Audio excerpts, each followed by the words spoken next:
General Brown, congratulations to you and your family for the nomination. You're eminently qualified for the position.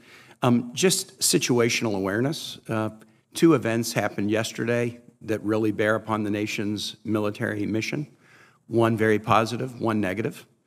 The positive event yesterday was the announcement by the Biden administration working together with the NATO Secretary General and the governments of Sweden and Turkey that Turkey would support accession of Sweden to NATO.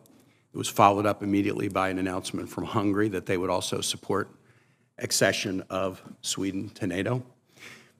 Just in the last few years, people were questioning whether NATO had value, whether the U.S. should continue in NATO.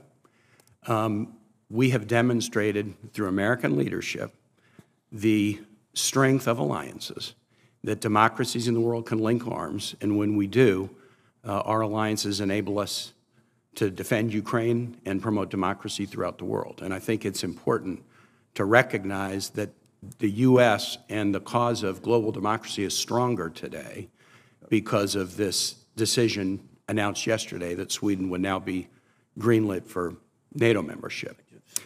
The bad event that happened yesterday was the retirement of General David Berger. It was not bad that he retired. He had a distinguished career and served very ably, as we all know. But for the first time after that retirement, in 164 years, the United States Marine Corps does not have a commandant confirmed by the Senate of the United States. I'm the father of a United States Marine. I'm unaware of anything that the Marines have done that would warrant being punished in this way. I'm unaware of anything that the Marines have done that would warrant being disrespected in this way, having their leadership hobbled in this way. One of my colleagues is exercising a prerogative to place a hold on 250 generals and flag officers. I'm unaware of anything that they have done that would warrant them being disrespected or punished or delayed in their careers.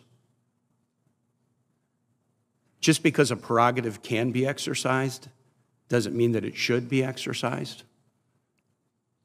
We marked up the National Defense Authorizing Act in this committee 2 weeks ago, and there were some things that I wanted in the act that I did not get in. I was disappointed. There were some things that got added to the act that I opposed. I was disappointed. But I'm not taking my disappointment out on people who have volunteered to wear the uniform of this country and even risk their lives in doing so. I would urge all of my colleagues to turn away from the path that we're on, where we are disrespecting and punishing people because we're unhappy with policies in the military that these individuals had nothing to do with. If I'm not able to convince my colleagues in a committee of a position, that's on me. I'll have to try to do a better job next time and maybe try to convince more to support the position that I've taken. But if I'm unable to do that, I would never even contemplate taking out my disappointment in punishing people who have volunteered to wear the uniform of this country. People who volunteer to serve in the military do so knowing that their lives could be at risk. But if they think, not only will my life be at risk, but do I want to run the risk that a member of the Senate being unhappy with a policy I had nothing to do with may choose to block my career, that might be a risk that people might choose not to undertake.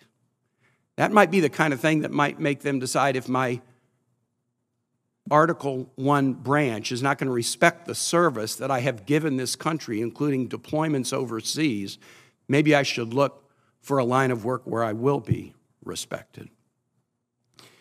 General Brown, I want to ask you a question about AUKUS. I think this committee and other committees have been following the AUKUS agreement very closely. I'm particularly focused on it as the chairman of the Sea Power Subcommittee, and also because some of the work on the Virginia-class submarines that are part of Pillar 1 will be done in Virginia. Much of the focus on AUKUS right now is about Pillar 1, the ability to transfer Virginia-class submarines and related technology to Australia. Pillar 2 refers to a suite of cooperative activities in areas such as advanced capabilities, quantum, AI, cyber, hypersonics. If confirmed, what role do you see for yourself in advancing integrated defense, integrated deterrence initiatives in the Indo-Pacific, such as AUKUS? Well, Senator, the thing I do think about when you look at AUKUS, as you highlighted, it was more of the nuclear-powered submarines, but it's all these other factors that we can bring together to break down barriers to work with allies and partners, not just with Australia and the UK in this case, but really across the Indo-Pacific. One of the benefits that I've had is having served as a commander of Pacific Air Forces is the number of air chiefs and chiefs of defense and, in some cases, ministers of defense that I've known personally, had a chance to engage with. That dialogue to me is hugely important to determine how best we can move forward and break down barriers and identify areas that we can work together on as not only as a military, but also between our nations as well. And that's where my focus will be, is to continue that dialogue to ensure we can work together and then highlight where the challenges may be, and then work with the right entities to be able to move forward to ensure that we are able to win the next war if called upon to do so, but definitely deter us to avoid war. I thank you for that answer. I yield back, Mr. Chair. Thank you, Senator Kaine.